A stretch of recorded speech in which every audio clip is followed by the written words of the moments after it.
Hi there. It doesn't seem like a clear-cut answer, but I'm wondering as to why um, there are so many abandoned cars, and most of them are unserviceable at this point.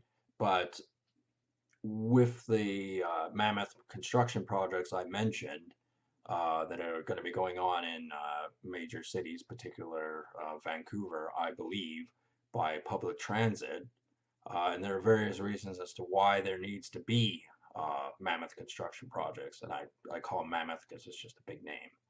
Um, yeah, so with the removal of the gas stations and ICBC rate hikes, and this is going to be a continual thing every year, less and less people will be able to afford to go on the road in their own vehicle and will have to take public transit, and that's more money in BC TransLink in their pocket. So you go, well, what's going to happen to all these cars? A lot of the brand new cars today, if it kept in reasonable shape, will still be operational easily in 50 years' time.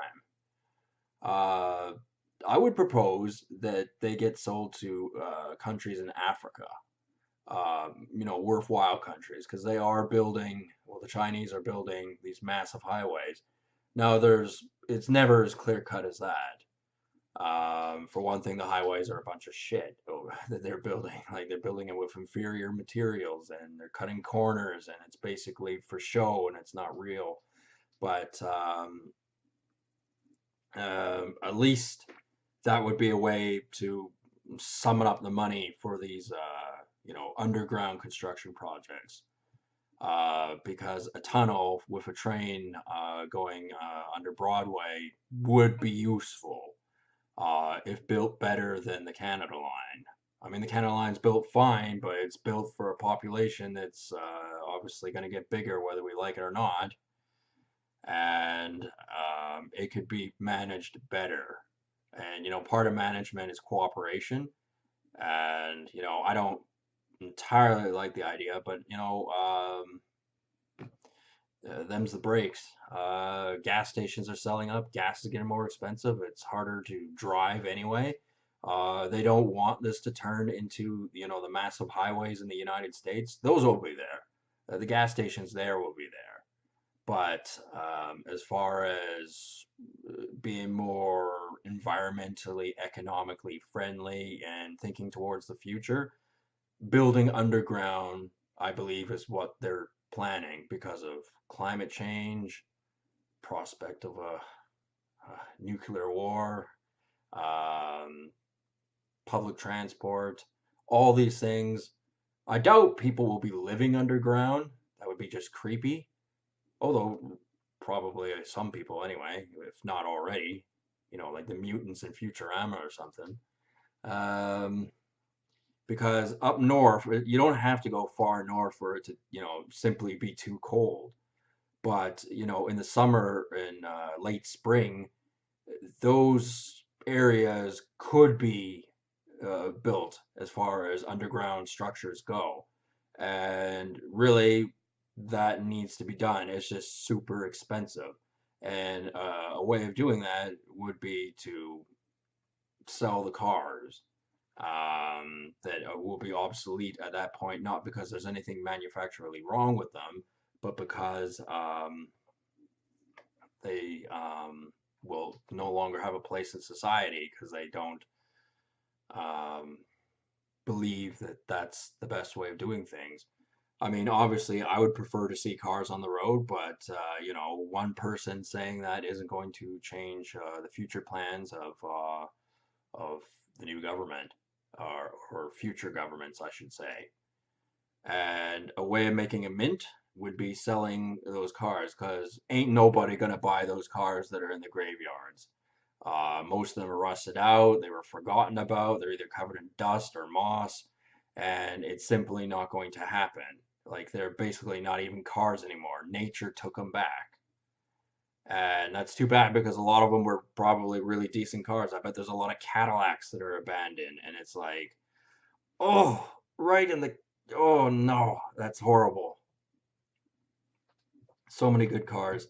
And, still, the cars of today that are being purchased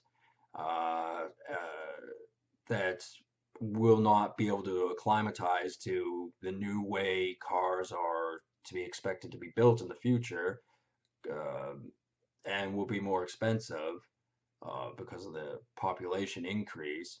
Because we have a, bend backwards, government style right now where we're saying, come on in. And they're getting louder about it. They want to get louder about it. They want to say, oh, you come from a dirty shithole third world country? Come on over. Uh, yeah, so that the only logical thing I could think of is that we need slave labor to build these underground structures, and we need to pay them nothing. I remember there was a joke from Family Guy where they were talking about the underground New York sewer system and how it was thankless work and it was hard and perilous and that kind of stuff. And, realistically, we don't have to risk, first world lives. Um, Sounds like a jerk thing to say, but, you know, uh, it's an ever-changing world, and if climate change hits us like a sack of potatoes, then we got to be prepared for it. However, they will not be building fuck all under my house. I'll tell you that much.